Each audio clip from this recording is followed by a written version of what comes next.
रामधन नाम का एक पुराना व्यापारी था जो अपनी व्यापारी समझ के कारण दोनों हाथों से कमा रहा था। उसको कोई भी टक्कर नहीं दे सकता था। वो दूर दूर से अनाज लाकर उसे शहर में बेचता था। उसे बहुत सा लाभ हो रहा था।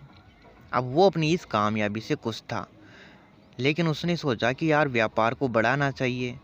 तो उसने पड़ोसी राज्य में जाकर व्यापार करने की सोची।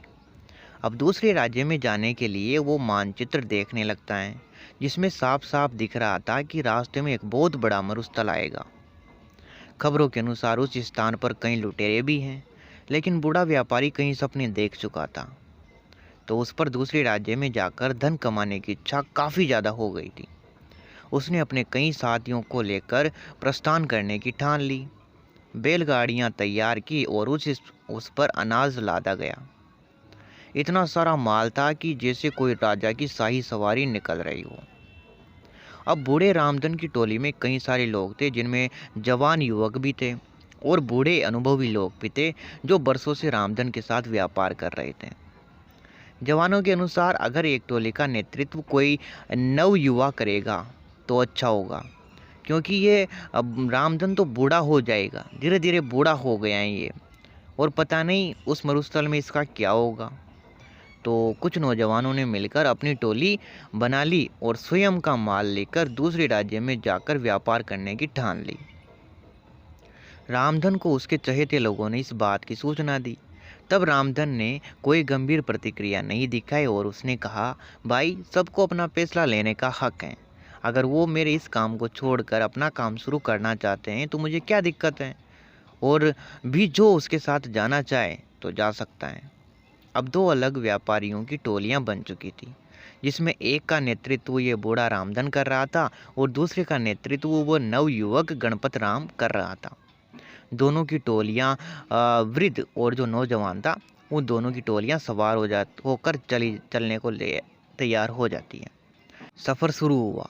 रामधन और गणपत अपनी अपनी टोली लेकर चल पड़े। थोड़ी ही दूर साथ साथ तक चल रहे थे, लेकिन फिर जवानों की टोली जो थी वो निकल पड़ती है आगे, यानी कि रामधन की टोली से आगे निकल जाती है और रामधन और उसके साथी पीछे रह जाते हैं। रामधन की टोली के नौजवान इस धीमी गति से बिल्कुल भी खुश नहीं थे और बार बार बेचारे रामधन को कोस रहे थे, कह रहे थे, नौजवानों की टोली तो कभी की नगर की सीमा लांघ चुकी है और कुछ ही दिनों में वो मरुस्थल भी पार कर लेगी, और हम सब इस बूढ़े के कारण भूखे मर जाएंगे, हम तो बहुत पीछे हैं। अब धीरे धीरे रामधन की टोली नगर की सीमा पार करके मरुस्थल के पास में पहुंच जाती है। तब रामधन सभी से कहते हैं कि मरुस्थल बहुत लंबा है और इसमें दूर दूर तक आपको पानी की बूंद भी नहीं मिलेगी, इसलिए जितना हो सके पानी भर लो। और सबसे अहम बात याद रखना, यहाँ पर डाकू लुटेरे ये भी मिलेंगे, तो यहाँ का सफ़र हमें सिर्फ बिना रुके ही करना होगा। कहीं पर भी रुके तो हमें डाकू लूट लेंगे, और उसी के साथ ही हमें चौकन्ना भी रहना होगा।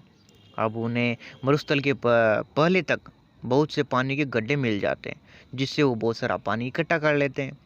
तब उनमें से एक पूछता है कि इस रास्ते में पहले से ही इतने पानी के गड्ढे हैं, हमें एक भी गड्ढा तैयार नहीं करना पड़ा।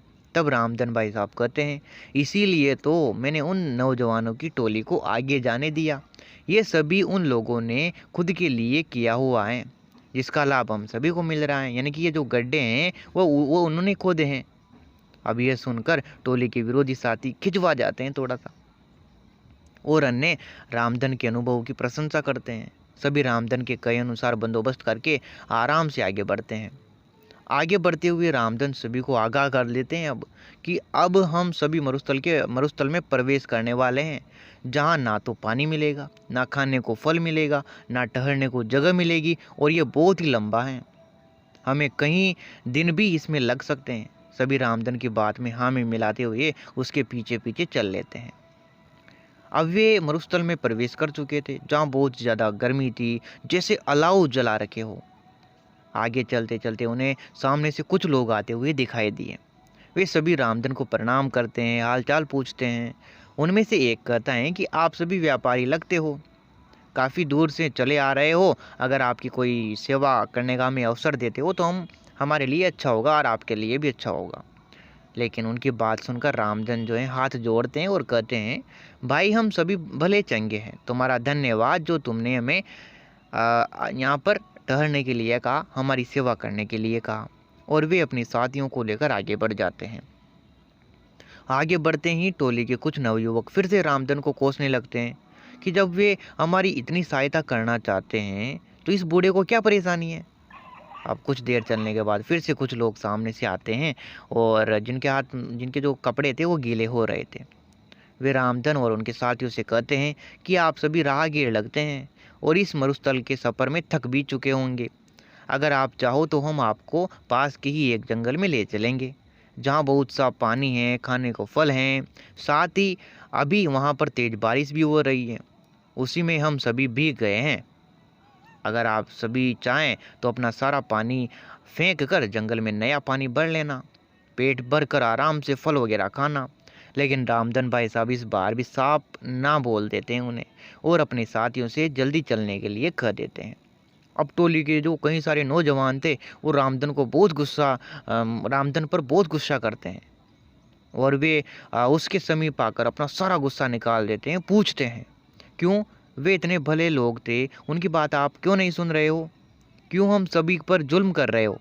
तब रामधन भाई साहब मुस्कुराते हैं और वो कहते हैं कि वो सभी लुटेरे हैं और हमसे अपना पानी फेंकवा कर हमें इस रेगिस्तान में निसहाय करना चाहते हैं। हमें यही मरने को छोड़ देना चाहते हैं। तब वे नवयुवक गुस्से से दांत पीसते हुए कहते हैं कि सेठ जी, तुम ऐसा क्यों सोच रहे हो? तब रामधन कहते हैं कि तुम खुद देखो, इस मरुस्थल में इतनी गर्मी है, क्या यहाँ आसपास कोई जंगल हो सकता है? यहाँ की भूमि इतनी सूखी है, दूर दूर तक बारिश का कोई संकेत ही नहीं दिख रहा है। यहाँ एक परिंदे का घोंसला तक नहीं है और वो कह रहे थे कि यहाँ पर बहुत सारे फल हैं। आपको कहाँ पर फल नज़र आ रहे हैं?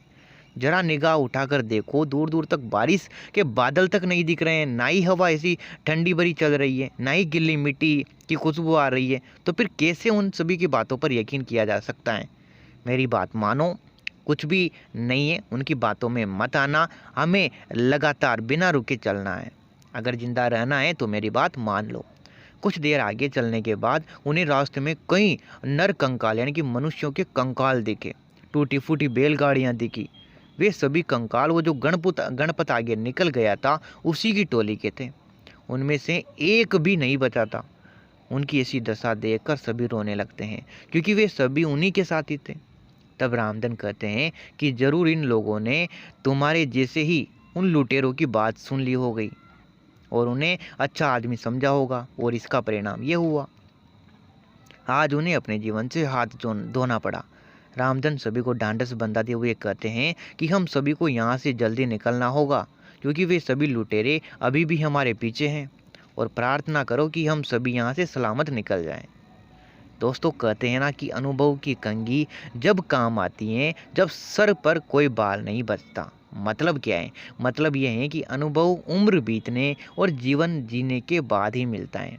अनुभव कभी भी पूर्वजों की जागीर में नहीं मिलता। जैसे इस कहानी में जो नौजवान थे उनमें जोश तो बहुत था, लेकिन अनुभव की कंघी नहीं थी जो कि रामधन के पास थी और जिसका उसने सही समय पर इस्तेमाल किया और विपत्ति से सभी को निकाल कर ले गया। दोस्तों, इस कहानी से हमें यही शिक्षा मिलती है कि किसी काम को करने के लिए जोश तो होना ही चाहिए, लेकिन उसी के साथ में अनुभव भी बहुत ज़्यादा ज़रूरी है। आई थिंक दोस्तों आपको कहानी अच्छी लगी होगी। अच्छी लगी है तो सब्सक्राइब ज़रूर कर दें। मिलते हैं वापस कल मॉर्निंग में सुबह 6 बजे। तब तक के लिए जय हिंद, जय भारत।